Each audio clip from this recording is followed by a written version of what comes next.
Right. Welcome back to my Mythical Meta's Deck Brew series, where we look at a recently legendary creature and we build a deck around it. My name is Benjamin, and I'm joined by my good friend Derek. Hello. All right, we are excited to be with you today.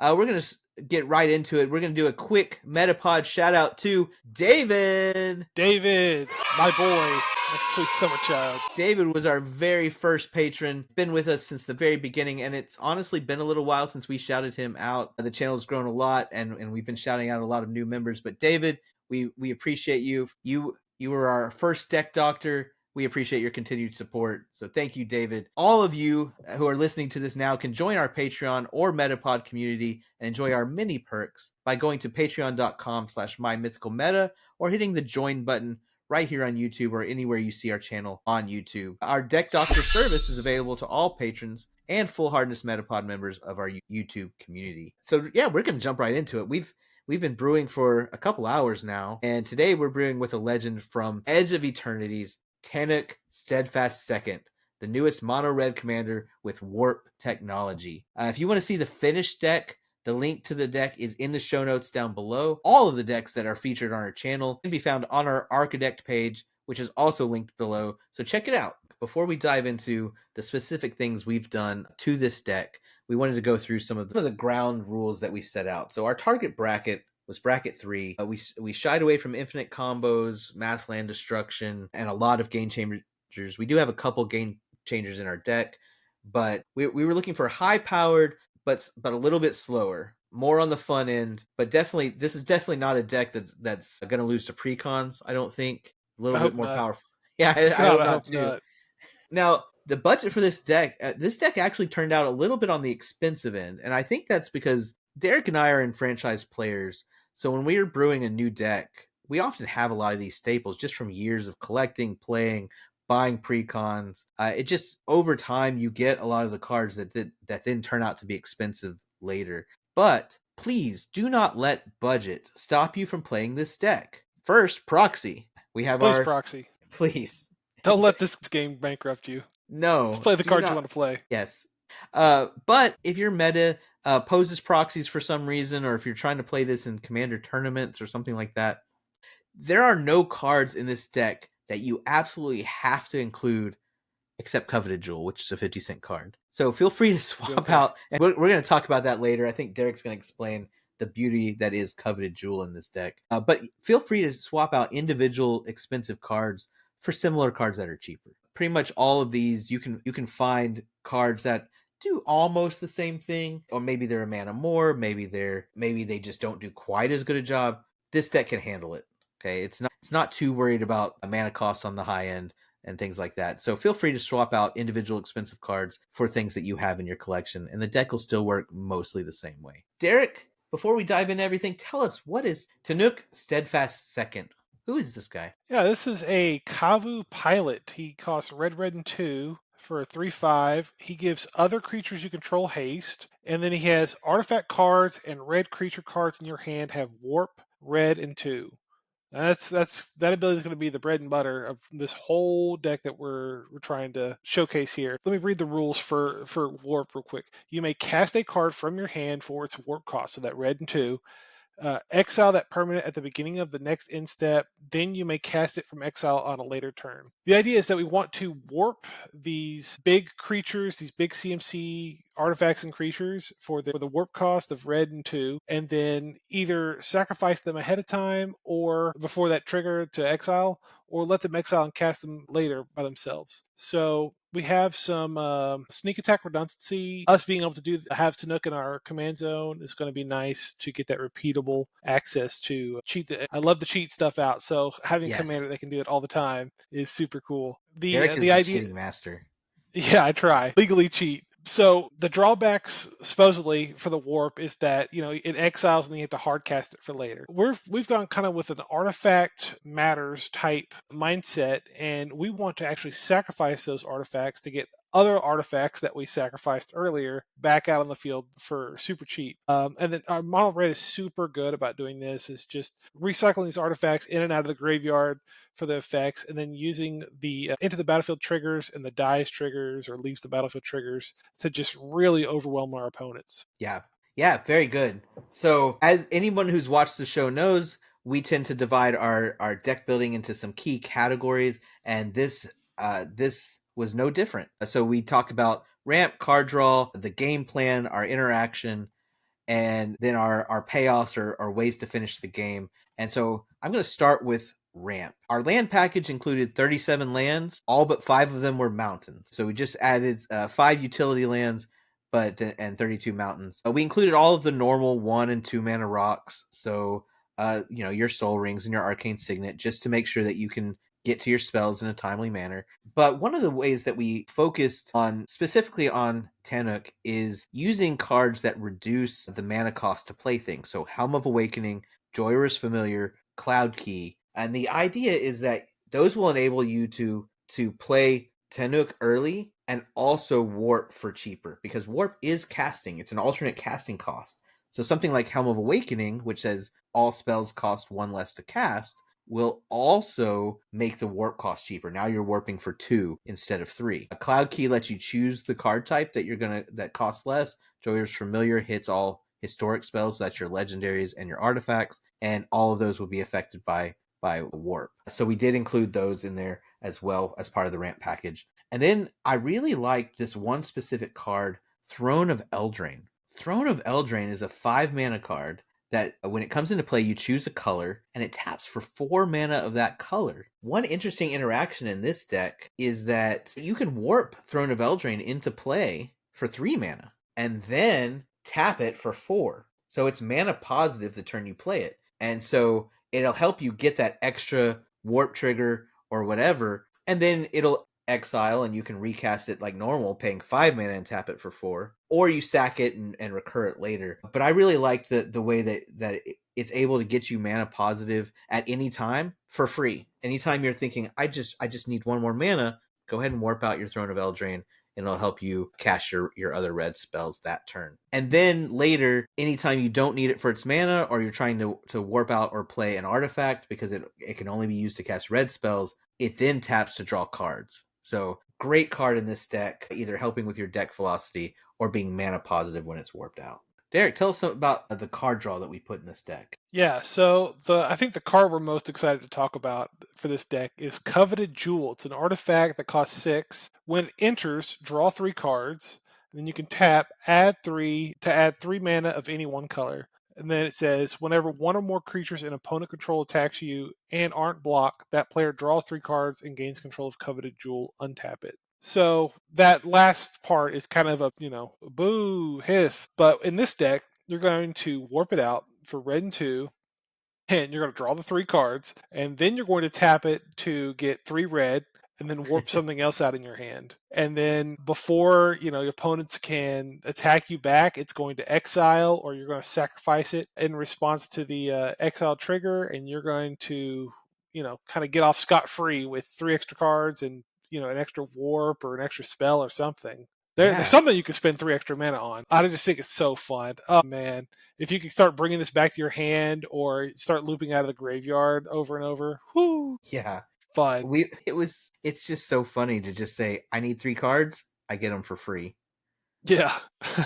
Next for card draw, we have some like normal card draw, but this one's kind of unique. This is Combustible Gear Hulk. Red, and 4 for a 6/6 construct with first strike. When it enters, target opponent may have you draw 3 cards. If the player doesn't, you mill 3, and then the Combustible Gear Hulk deals that much damage to the player equal to the total mana value of those cards. Your target opponent probably won't let you draw the 3 cards and decide to take the damage the first time you play this deck. And then they're going to realize everything's like 7, 8, 9, 10 mana. and I just took 20 damage to keep someone from drawing 3 cards. And everyone's going to learn real fast that, hey, I'd rather you just have 3 cards. And Yeah. then that plays into our warp. So now we've got 3 more cards that we can warp out and start going crazy with. I think it's a lot of fun, and it's certainly, first time someone's coming up against it, they're like, I'll take the damage.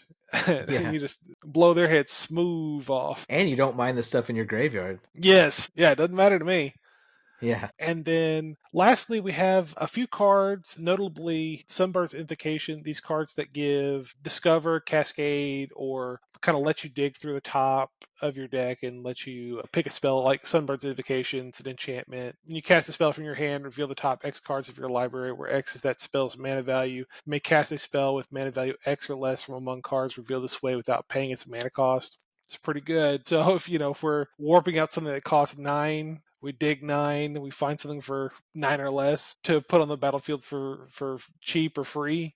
Whew. It's really All right, good. Benjamin, tell us how the meat and potatoes of this deck is going to work. Yeah, so you're warping out things, and it's fine if it gets exiled and you have to pay full price for it later. You got a free card out of that. It's really good. But we're not content to just play something for cheap and then go play it for full price later. We want to cheat it in over and over and over again. So we've put in several sacrifice outlets so that instead of getting exiled, it goes to the graveyard. So we've got things like Cart Clan Ironworks or Trading Post or Slowbad Goblin Tinkerer. These are things that let you sacrifice an artifact in order to do something. Cart Clan Ironworks provides mana. Slowbad gives something indestructible. Right, trading post lets you draw a card. Those are things that let you sacrifice for cheap or for free, and so the thing doesn't go to exile. And then we use things like Trash for Treasure,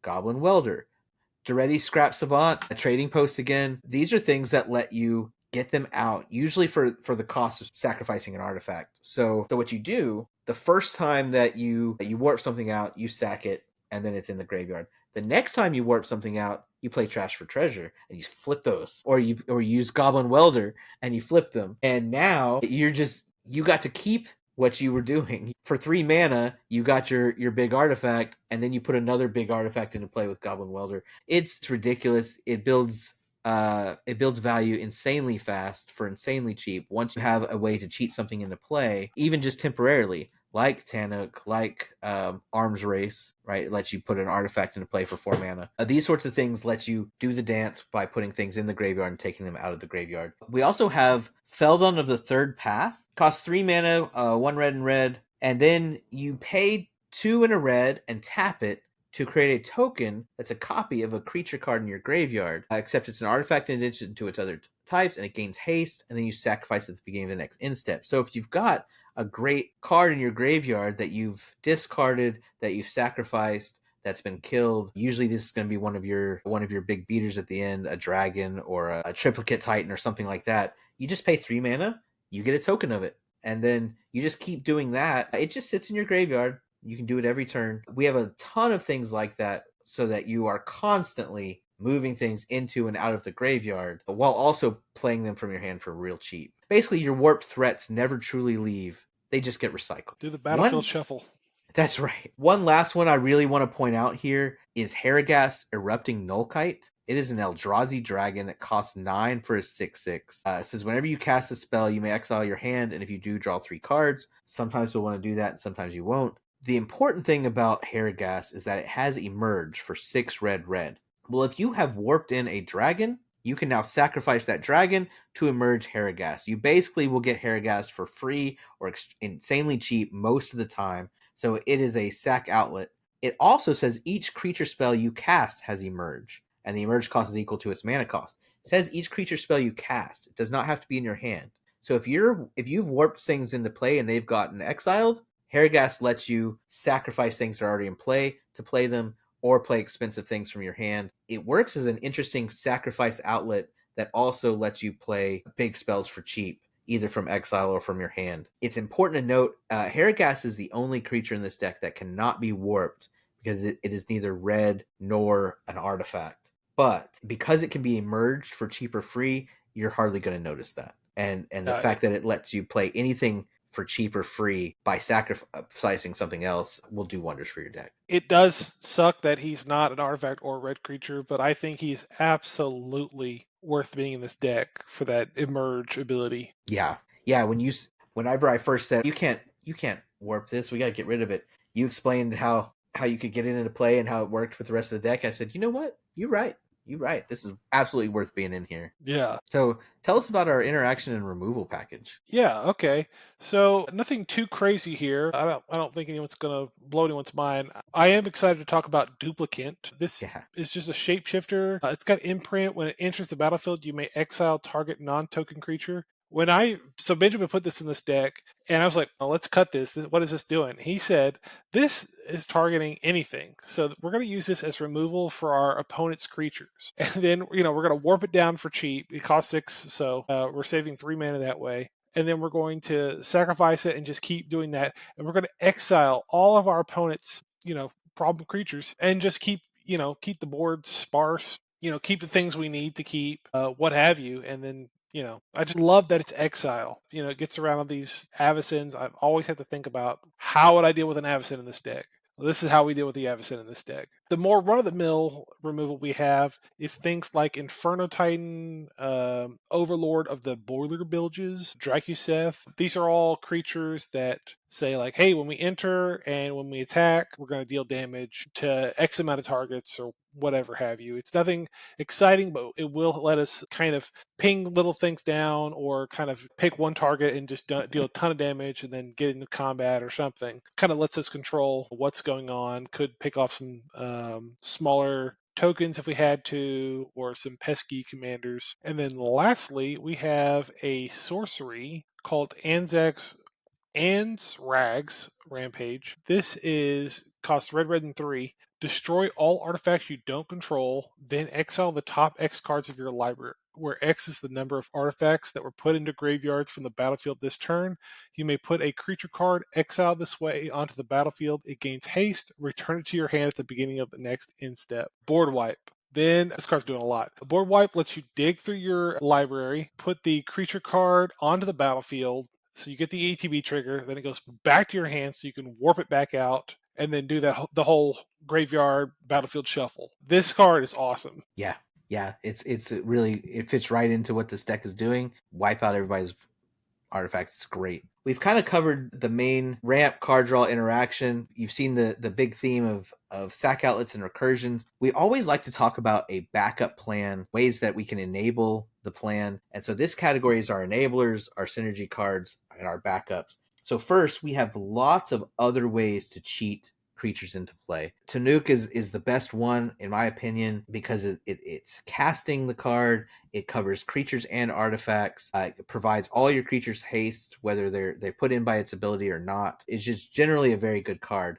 But we do have some other cards that do similar things. So the first one is probably the poster child for all this, and that's Sneak Attack, which is an enchantment that says for 1 red mana, you put a creature card from your hand into play. It gains haste, sacrifice it at the end of the turn. So it does have to be creatures. At least it's real cheap. It only costs 1 red mana and gets them in your graveyard for future recursion. Most of the time, you're going to want this to be artifact creatures so that you can recur them later. But we also have Perforos Bronze Blooded. This is the 5 mana Perforos that says other creatures you control have haste, and then you can pay 3 mana to put a red creature or an artifact creature from your hand onto the battlefield and then sacrifice it at the beginning of the next end step. It already gives all your creatures haste, so that will include the creature you put into play this way. We also have Arms Race, which is an enchantment that says for 4 mana, 3 in a red, you may put an artifact card from your hand onto the battlefield, and it gains haste. Sacrifice at the beginning of the next end step. So those are all basically doing the same thing that Warp does, except they're sacrificed instead of exiled for recasting later. The other big one is Ilharg the Razeboar. Such a good card. It's a 6/6 with trample for 5 mana, and when it attacks, you can put a creature card from your hand onto the battlefield tapped and attacking, and then you return it to your hand at the beginning of the next end step. Basically does double duty with Warp, because you can warp in Ilharg and put in something else. Mm-hmm. They both get to attack, and then you'll return one of them back to your hand. And Ilharg, if you exile it, its last ability comes into play where you can put it into the library third from the top if you don't want to cast it from exile and use that later. Ilharg's another way to cheat things into play if you don't have Tannuk available. All of those are excellent backup plans, and they all work together. So I think that's really nice. We also have a bit of backup enablers or some synergy cards. One is Conjurer's Closet. Conjurer's Closet is a 5-mana artifact that says at the beginning of your end step, you can exile a creature you control, then return it to the battlefield under your control. This is a way to keep a creature. So if you sneak attack or warp in a creature and it's about to be exiled, you can exile it to Conjurer's Closet instead of to its warp trigger. It will be exiled. It will return to the battlefield as a new object. You get all of its enter the battlefield triggers again, and it stays on the board. Excellent card. And the nice thing about it is if you're just casting things or recurring things, it also does the same thing. Just a way to keep creatures, repeat your ETBs. And then we were really excited about just this card that has great synergy with all of your temporary shenanigans, all of your warping and your sneak attacking, but also can really mess with your opponents. And that is the Mirror of Life Trapping. Ordinarily, I think cards like this are really bad. And Yeah. there's a couple of them out there, but in this deck, it's actually really good. So Mirror of Life Trapping says whenever a creature enters the battlefield, if it was cast, exile it. Then return all other permanent cards exiled with Mirror of Life Trapping to the battlefield under their owner's control. So what that means is, because warping is casting, when you warp a creature into play, it enters the battlefield, you get all of those triggers, and then it will be exiled to Mirror of Life Trapping. Then the next time someone casts a creature, it will come into play. It's a new object. It's not going to get exiled like it would from Warp's trigger, and it gets to stay on the battlefield. You get its ETBs again. This will mess with everyone else too, though. If they play their commander, the commander's exiled, and whatever was exiled with Mirror of Life Trapping comes into play instead. Everyone's kind of playing a turn behind. And if you've just exiled a Wormcoil Engine or a Triplicate Titan or a Dracuseth or Inferno Titan or one of your other big creatures, do they want to play a creature and give you that enter the battlefield trigger? It's going to deter some people from playing a normal game, and you don't care because next time you warp something in, you're going to get your last thing back. So it's a way to permanently keep your warped creatures. It's a way to mess with other people's game plans. It's really good. In this deck in particular, you'll get double your ETBs and get to keep creatures. I highly recommend putting in Mirror of Life Trapping into decks like this. I like it a lot. I've never seen it before until we started making this deck. And I think it's it is a bad card in any other deck, except this one happens to really make it shine. And I really like it's not like really stacks or anything. It's just kind of annoying to your opponents because they can't play the way they want to. So it kind of throws them off their game. And I like that because it kind of gives you some playroom. Yeah, I highly recommend it. And it's not very expensive. So if you do build a deck like this, make sure you include a Mirror of Life Trapping. And Derek, what are the things that we're recurring, bouncing, cheating in? What are our big payoffs and haymakers? Yeah, so our best stuff is going to be like our big dragons. We've got Balefire Dragon, we've got Cavernhorn Dragon, we've got Dracuseth, which I've mentioned. Cityscape Leveler is a nice artifact creature, 8/8 trampler. Can't go wrong with an Atali Primal Storm. What else? Triplicate Titan we mentioned, Wormcoil Engine, these huge creatures that some of them have die triggers, some of them have, whatever trigger, some of them fly. They all have haste thanks to Tannuk. It's just overwhelming them with just sheer mana advantage of cheating these guys out for 4, 5, 6 mana less than they should cost. Yeah. It's really up to you. Yeah. And that's what he said there at the end. That's a key part here. It is really up to you. You get to pick whatever big monsters, artifact creatures, whatever you want. I think we've chosen probably the best ones for a deck like this, but honestly, your pet dragon, if you want to stick a Blightsteel Colossus in here and knock people out on turn 4, we're not going to stop you. You can do that. That's allowed. And it is allowed. And that was one of the first creatures I stuck in the deck. We ultimately cut it. Man, it's there. Mm-hmm. It can happen. Yeah, I mean, we've got a whole sideboard and maybe board full of big, awesome creatures that we had to cut, and any one of them could replace what we have in here. Yeah. If you say like, oh, this is too expensive, well, pick up any red, 8 CMC creature. It's probably going to be pretty good. probably won't cost very much. Yeah. All right. So thank you for listening to our brew of Tannuk. Just kind of to reiterate what's going on here, it just represents a repeatable sneak attack style deck where instead of letting the cards be exiled to their warp ability, we use each creature and artifact as fuel for a recursion engine, so that we're not only cheating things into play from our hand for cheap, but also looping them from the graveyard for cheap. This version, I think, plays in an especially explosive and swingy way, right? You're getting big things early, and everything you play is affecting the board, killing things, providing huge swings and advantage and resources. And it has a lot of resilience because you're playing a lot of backup strategies and a lot of things that get things back after they've been dealt with. I think that's perfect for bracket 3. It's not overly powerful. It's not going to win on turn 2 or 3, but it's big and resilient. It should beat any precon for sure. Any comments you have? So secretly, I take forever to make decks, so I like to jump on here with someone and us build a deck, so that way I have a new deck to take to our game night. So I am very excited to play this one. I'm hoping it does well. I mean, from the way it looks now, it looks good. I'm excited to play it. I think it's going to hang well. It might even, take over a game. With warp being so cheap and saving so much mana, we always talk about how the economy of mana advantage and spending more, which we're getting more effect for less money. So that's really kind of how these games get won. Yeah. One of the things I have realized as we talked about this deck and as we were building it is this is one recursion deck that doesn't just fold to graveyard hate, because you absolutely can warp something into play and play it from exile, and it never touches the graveyard. Mm-hmm.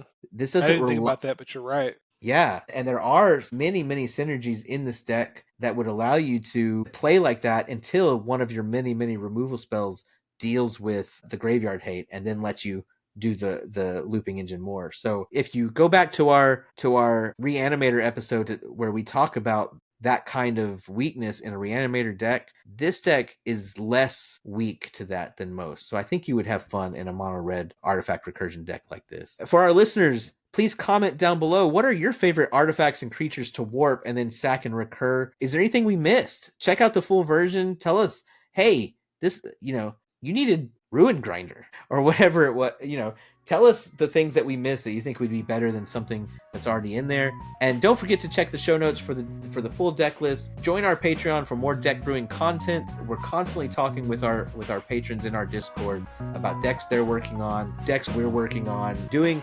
By the time this deck comes out, we will have done a deck brew session with one of the new Spider-Man commanders that's coming out very soon. So look for that next week. And we're very excited to interact with our patrons and our metapods, our full hardness metapods in our Discord. Thanks for listening. Thanks for brewing with us today. Derek, thank you for being my good friend. Thanks for having me. You're welcome. Adios. Later, guys. This episode was sponsored by Eldorado Gaming. Use the promo code META for 10% off your order. Please like, comment, subscribe, and share. This episode was edited by me, Travis Konishek, and our intro and outro music is by Tyler Heath of the Oh Hellos.